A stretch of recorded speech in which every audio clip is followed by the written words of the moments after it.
અમારી સમ્રાટ સમાચાર ચેનલ સબસ્ક્રાઇબ કરો, લાઈક કરો, કોમેન્ટ કરો અને જોતા રહો પળે પળના દરેક પ્રકારના સમાચારો।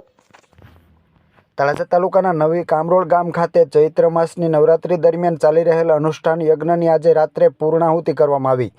ભાવનગર જિલ્લાના તળાજા તાલુકાના નવી કામરોળ ગામ ખાતે શ્રી શક્તિ મંડળ ચેરિટેબલ ટ્રસ્ટ તેમજ નવરાત્રી મંડળ દ્વારા વિવિધ પ્રકારના ધાર્મિક કાર્યક્રમનું આયોજન કરવામાં આવતું હોય છે।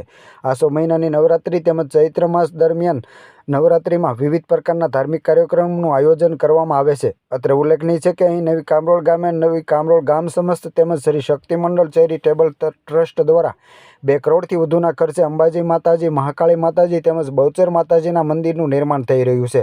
ત્યારે હવે ચૈત્ર માસ દરમિયાન પ્રથમ નોરતીથી લઈને દશેરા સુધીના 10 દિવસના સમય દરમિયાન અનુષ્ઠાન યજ્ઞનું આયોજન કરવામાં આવ્યું હતું, જેને આજે ગત રાત્રિ દરમિયાન પૂર્ણાહુતિ કરવામાં આવી હતી।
Bye.